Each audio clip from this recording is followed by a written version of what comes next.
आणि माझी भूमिका मी शिंदे साहेबांनी आधीही मांडलेली आहे आणि आत्ताही मांडू शकतो. त्यामुळे शिंदे साहेबांना डायरेक्ट बोलतो. काल पालकमंत्र्यांमध्ये आणि तुमच्यामध्ये कटुता आहे असं देखील सांगितलंय. काल पालकमंत्र्यांनी मोठ्या प्रमाणावर शक्ती प्रदर्शन करत तुमच्याच विभागामध्ये येऊन त्यांनी शाखा ओपनिंग केली. काय सांगा नो कमी.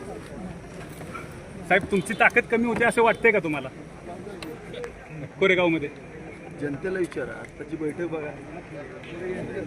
साहेब, शंभूराज देसाई या ठिकाणी येऊन आता मोठ्या प्रमाणावर शाखाचं ओपनिंग करतायत, त्यामुळं तुमची ताकद आता कमी होते. तुम्हाला विरोध करण्यासाठी तुमचेच जे जवळचे सहकारी होते त्यांनी आता तुमच्या विरोधात जाऊन त्यांनी शड्डू ठोकलाय. असं वाटत नाही मला. पक्ष वाढवायचं काम करतात पालकमंत्री, चांगली गोष्ट आहे. त्यांना माझं सहकार्यच असणार आणि त्यांना शुभेच्छा. परंतु कटू कारवाई करणार आहेत म्हणतायत संजय शिरसाट, त्याच्याबद्दल तुम्ही काय प्रतिक्रिया देत नाही? संजय शिरसाट हा माझा चांगला मित्र आहे, प्रेमातला दोस्त आहे. आम्ही एकत्र काम करू. साहेब, कालच्या कार्यक्रमाला पण अनुपस्थित होता तुम्ही. बॅनरवरचा फोटो पण वगळला. तुम्ही बोलला की माझ्या विभागामध्ये माझ्या बॅनरवर फोटो लागतील, पण तुमच्या सहकाऱ्यांनी आता फोटो लावण्याचं टाळलंय. शिवसैनिक नाराज आहे असं वाटतोय का तुम्हाला? हे बघा, मी पहिल्यांदा सांगितलं इथं आयडेंटिफिकेशन नाही. इथं माझे कार्यकर्ते आणि हे महायुतीचे कार्यकर्ते. आज 90% मतदारसंघाचा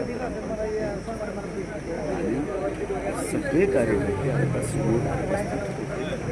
काही जण असतील, काही अडचणी आम्ही बसून चर्चा करू. एकनाथ शिंदे विरुद्ध महेश शिंदे असा सामना पुढच्या काळात पाहायला मिळणार अशा चर्चा रंगू लागल्यात. संघर्ष वाढणार का कोरेगावमध्ये? शिवसेनेविरुद्ध शिवसेनाच होतोय इथं.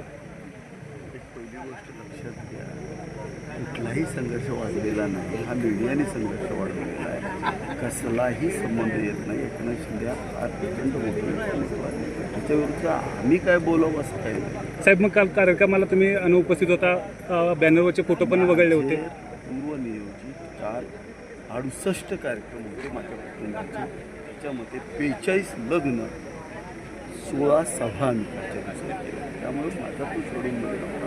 त्यांचा अडचणी ठरलेली असते आणि मला त्याचा काही निरोप नव्हता. बॅनरवरचे फोटो वगळले. परंतु शंभूराज देसाई काल म्हटले की ज्यावेळेस पक्षाचं चिन्ह पाहायला मिळतं, जे पक्षाच्या चिन्हावर जे कार्यक्रम घेतले जातात त्यावेळेस कोणत्याही आमदाराला, खासदाराला, मंत्र्याला निमंत्रण नसतं, स्वतःहून उपस्थित राहतात. मात्र तुम्ही परत एकदा म्हणताय की निमंत्रण नव्हतं. मग काय म्हणायचं याच्या मागचं कारण काय? अंतर्गत नाराजी आहे का? नो कमी राजकारणामध्ये पद्धतीने जात असतो. पक्ष वाढवायचे असतात आणि मोठं व्हायचं असतं आणि चांगली कारवाई करतो. साहेब, तुमच्या कुठल्याही मार्गाने जावं. साहेब, तुमच्याच मतदारसंघामध्ये तुमच्याच नेतृत्वाखाली न कार्यक्रम होता, हा कार्यक्रम तुमच्या विना होतोय. तुमच्याला आव्हान दिलंय असं वाटतंय का? तुमच्याच कार्यकर्त्याला जवळ घेऊन आपलंसं करून त्यांनी हे केलंय. 14 पाटील होतं कधीच म्हटलं इलेक्शनमध्ये शेवटच्या दिवशी विरोधकाचे पैसे घेऊन ते काढतात.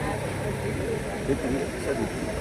जे 14 पाटील आहे त्यांनी कधीच कधीच काम केलेलं आणि ते आत्ताच पार्टीच्या निवडणुकीमध्ये सुद्धा आमच्याबरोबर नव्हते. त्यामुळं मी त्याला फार किंमत देतो. आणि बघा, राजकारणामध्ये कोण ताम्रपत्र घेऊन आलेलं नाही. त्यामुळे ही ताम्रपत्र घेऊन आलेली मी जे चांगलं काम नाही तरी मी खऱ्या गोष्टीचा विचार करत नाही. 3.5 वर्ष माझ्या ताब्यात तोपर्यंत काम करत राहिलं एवढं मात्र. चला, थँक्यू.